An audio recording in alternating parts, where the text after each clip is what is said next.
Dans Yu-Gi-Oh! GX, Pegasus, le créateur du jeu, révèle son top 5 des meilleurs duellistes de tous les temps. En premier, Yugi, puis Kaiba et Joey, vient ensuite Aster Phoenix, le rival de Jaden, et en 5ème position, Jesse Anderson, avec son deck Bête Cristalline. Ce cher Jesse, évidemment. 7 monstres, chacun reliés à une pierre précieuse. Quand ils sont détruits, ils se cristallisent et vont dans la zone magie piège au lieu d'être envoyés au cimetière. Rassemble-les tous sur ton terrain pour invoquer le dragon arc-en-ciel. 4000 d'attaque, il rase le terrain. Très fort dans l'animé, depuis sa sortie, le deck a toujours été très populaire chez les fans. Pourtant, en 16 ans, il n'a pas gagné un seul tournoi. Trop lent, trop fragile, les bêtes de cristal n'ont jamais réussi à franchir l'impardonnable mur qui sépare le Yu-Gi-Oh! Compétitif du reste. On les croyait mortes, condamnées à l'oubli comme tant d'autres stratégies avant elles, mais ça, c'était avant. Avant l'arrivée d'un homme, d'un joueur, d'un passionné qui nous a rappelé que plus que tout, Yu-Gi-Oh! Est un jeu qui défie l'impossible, et que entre deux bonnes mains, n'importe quel deck peut atteindre les sommets.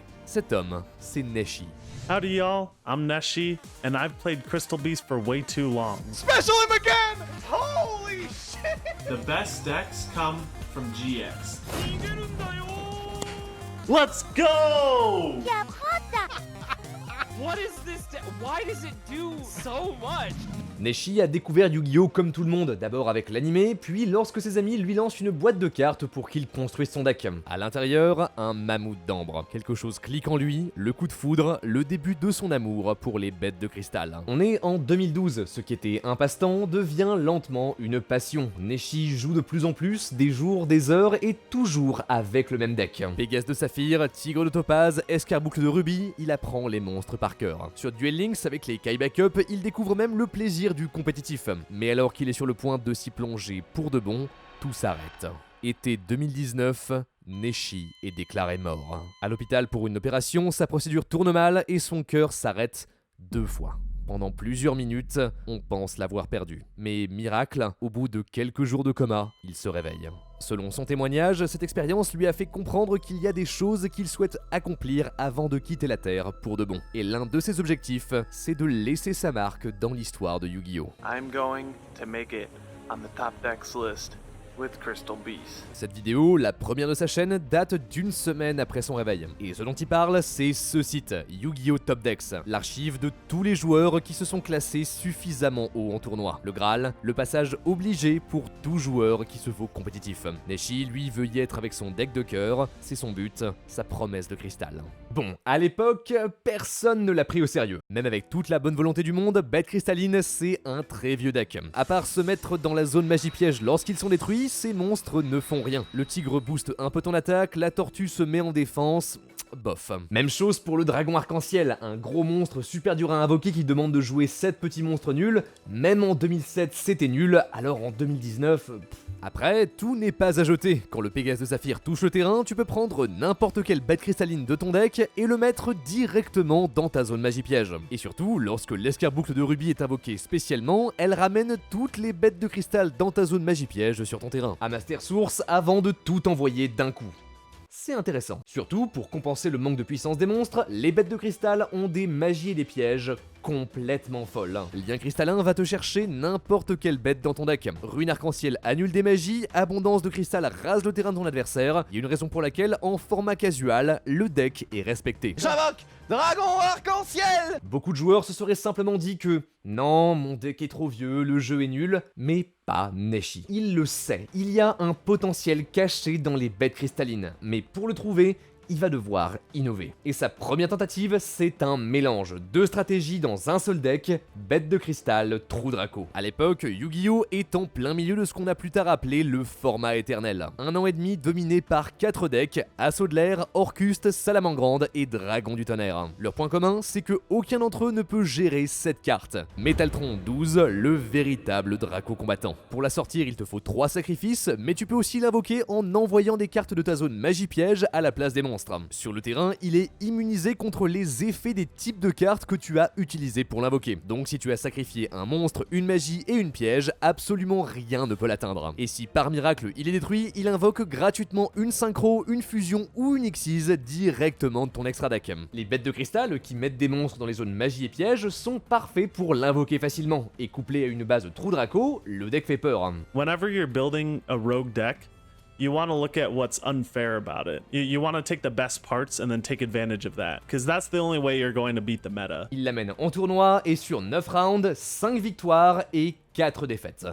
Bon, il a encore du chemin à faire. Plus que le deck, Neshi se rend compte de ses propres limites en tant que joueur, et s'il veut gagner, il va devoir s'améliorer. Every player needs to play a meta deck, at least for one format, in order to improve. Pendant les mois qui suivent, Neshi plonge dans la méta. Il apprend les combos, les formats, mais c'est pas tout. En parallèle, sur sa chaîne YouTube, il développe de nouvelles variantes de bêtes cristallines. OTK, Control et même FTK, pour te tuer en un tour. Avec l'aide d'autres passionnés, il revoit le deck jusqu'à ses fondations. Il coupe tout ce qui est inutile jusqu'à arriver à ceci. Une douzaine de cartes, le cœur de la stratégie, mélangeable à n'importe quel deck. Beaucoup verraient ça comme une trahison. Un vrai duelliste se doit de jouer pur. Mais la vérité, c'est que à l'époque, Bête de Cristal fonctionnait en tant qu'engine, un complément que tu mets dans un autre deck qui, adéquatement mélangé, peut l'amener vers les sommets. C'est ce qu'il prouve avec son deck Bête de Cristal Mec Chevalier. Des monstres de haut niveau qui s'invoquent de ta main dans une colonne où se trouvent déjà 2 cartes. Historiquement, le deck a surtout été mélangé avec Invoqué, un engine fusion, mais les bêtes de cristal sont incroyables pour assembler des colonnes. Malheureusement, c'est l'époque du Covid, les tournois officiels sont suspendus et Neshi ne peut briller que dans les tournois organisés par la communauté. Néanmoins, son deck attire l'attention, et dans le milieu, on commence à le connaître comme le mec des bêtes de cristal. Les joueurs l'adorent. Remarqué par Yacine ou Team Samurai X1, avec Triv Gaming, il élabore même une version pendule de bête cristalline. Ultra combo, centré autour du maître de cristal, tout le monde reconnaît son potentiel. That deck was great. It would have been so much better though if we had Zenith. Zénith. C'est un mot qui revient tout le temps. En décembre 2019, Konami révèle la Legendary Gold Box. À l'intérieur, une carte, Rainbow Dragon The Zenith Crystal Beast. Traduit officiellement plus tard en bête cristalline Dragon Arc-en-Ciel, elle dit si elle est dans ta main et qu'une bête de cristal déclare une attaque, tu peux l'invoquer sur le terrain. Mais surtout, si elle est dans ta zone magie piège, tu peux la bannir, invoque une bête cristalline depuis ton deck, puis ajoute le Dragon Arc-en-Ciel de ton deck à ta main. C'est révolutionnaire. Maintenant, juste avec un seul Pégase de Saphir, tu peux réaliser tout ton combo. C'est des montagnes de possibilités. Plus personne ne doute du potentiel des bêtes de cristal. Dès son annonce, Neshi essaye tout. OTK, Dragon Arc-en-Ciel Turbo, mais plus que tout, un mot revient. Conclave Control. Créé avec l'aide de Ryan Levin, un joueur de renom, c'est une stratégie plus lente, plus technique, qui cherche à contrôler le terrain avec des cartes comme Bagouska ou Conclave du Cristal pour ralentir le jeu, empêcher l'adversaire de jouer, le submerger petit à petit, jusqu'à le noyer complètement. Le seul problème, c'est que Zenith, on l'a attendu plus de 2 ans. Ça arrive que certaines cartes exclusives au Japon se perdent dans les calendriers de sortie. Elles mettent parfois donc des mois, voire des années à venir chez nous, mais là, c'était du jamais vu. Aujourd'hui, c'est impossible de décrire l'attente, l'agonie, la patience angélique des joueurs bêtes cristallines qui sont restés fidèles malgré tout. Sur le moment, c'était vraiment dur. Neshi n'abandonne pas, mais à la place, il se recentre sur Duel Links où il top plusieurs tournois régionaux. Là-bas, le format est plus restreint et les bêtes cristallines sont surprenamment assez fortes. Conclave Control est une stratégie connue et respectée de tous. Mais c'est une parenthèse. L'année 2022 commence, celle qui va tout changer. Déjà, Konami révèle discrètement le pont arc-en-ciel du salut, une piège que tu peux bannir de ton cimetière pour ajouter de ton deck à ta main n'importe quelle bête cristalline et n'importe quelle magie de terrain. Aujourd'hui, certains terrains dans Yu-Gi-Oh! Te permettent à eux seuls de faire un combo énorme. Alors cette carte, c'est juste de l'or. On l'a vu jusque dans Tyramentation, l'un des decks les plus puissants de toute l'histoire du jeu, c'est dire à quel point elle est forte. Et pourtant, c'est rien par rapport au reste. Quelques mois plus tard, Zenith arrive enfin chez nous avec une annonce. C'est officiel, on va avoir un deck de structure bête cristalline. Un miracle, une récompense pour tous ceux comme Neshi qui ont tenu bon pendant des années. À l'intérieur, un giga dragon arc-en-ciel qui monte jusqu'à 11 000 d'attaque, une contre-piège qui détruit une bête de cristal pour annuler n'importe quelle carte, mais surtout, le pont arc-en-ciel du cœur. Magie continue, une fois par tour, tu peux détruire une de tes bêtes pour aller chercher une magie ou une piège de l'archétype. Et lorsqu'une bête cristalline est placée dans la zone magie piège, tu peux renvoyer une carte de l'adversaire dans sa main. 3 effets incroyables qui deviennent littéralement le nouveau cœur de la stratégie, la clé de voûte de Conclave Control. Pendant que les autres joueurs sont obnubilés par la version combo du deck avec les bêtes cristallines ultimes sorties quelques semaines plus tard, Neshi lui peaufine sa stratégie. Grâce aux nouvelles cartes, en un tour, il peut maintenant chercher la vallée mortuaire qui bloque le cimetière et invoquer Bagouska qui bloque tous les effets de monstre. Son adversaire ne peut plus jouer, il n'a plus qu'à contrôler le terrain avec ses magies et ses pièges, rassembler lentement ses monstres et asséner le coup de grâce. On est en novembre 2022 et à ce moment-là, le deck qui domine tous les autres, c'est Tiermentation. Pour jouer, il a absolument besoin de son cimetière, alors une carte comme Vallée Mortuaire face à lui, c'est une victoire assurée. À ce moment-là, ce moment précis, Bête de Cristal était compétitif. Le premier à le prouver, c'est James McIntyre, qui l'amène jusqu'au top 8 d'un tournoi régional, tandis que Tobias Stageman se qualifie avec pour le deuxième jour du YCS Utrecht. Leur point commun, s'il joue les bêtes cristallines, c'est grâce aux vidéos de Neshi. Le problème du deck, c'est sa complexité. Neshi le dit lui-même, c'est pas une stratégie pour les débutants, c'est du contrôle pur, qui demande une bonne connaissance du jeu, une gestion parfaite de tes ressources, et où la moindre erreur peut être fatale. I don't think it's an easy deck to play. I still get a lot of comments that's like, man, you've inspired me to come back into the game with my favorite deck, Crystal Beast. I'm happy for this person, but at the same time, is Crystal Beast really the deck that you want to come back with? This isn't a beginner-friendly deck. Mais lui, ça fait 10 ans qu'il le joue. Il connaît toutes les cartes, tous les combos, piloter le deck est devenu une seconde nature pour lui. Ça lui permet de se focaliser entièrement sur la partie et prendre les meilleures décisions possibles. À son tour, Neshi amène le deck en tournoi régional. Il oblitère tous les Tiermentations sur son passage et finit à la 3ème place. Sur Yu-Gi-Oh! Top Deck, son nom est là, à côté de Bête Cristalline. La consécration de plus de 2 ans de travail et de création de contenu, son rêve s'est réalisé.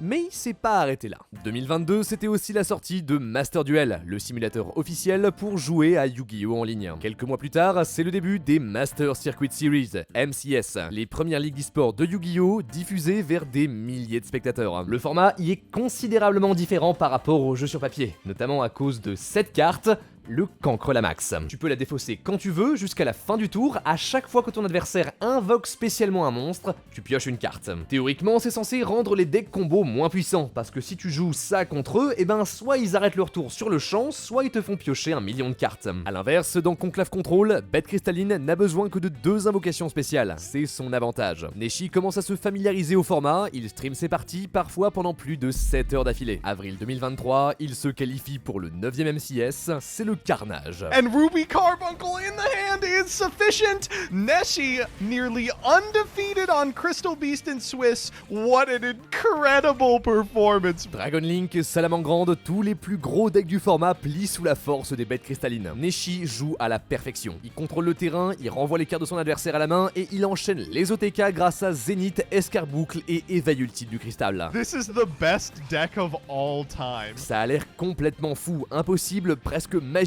mais il n'y a aucune improvisation là-dedans. Neshi sait exactement ce qu'il fait. Tous ses combos, il les a travaillés encore et encore depuis des années. Une performance stellaire, fascinante qui l'amène jusqu'au top 8 où après un match très serré, il concède face à Rika, un autre formidable deck. Pour certains, c'était un miracle que Bête de Cristal aille si loin, mais pas pour Neshi. La chance n'a rien à voir là-dedans. La preuve, à peine 2 semaines plus tard, il le refait. Zenith for game!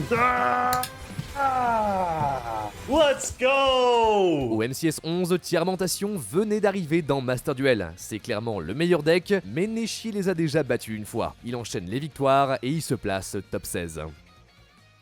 Ce que Neshi nous a donné, c'est une preuve. La preuve définitive que Bête Cristalline, longtemps considéré comme injouable, est un deck qu'il faut prendre au sérieux, surtout dans les mains des bons joueurs. I think that I'm going to be sticking with this deck till I'm done with Yu-Gi-Oh!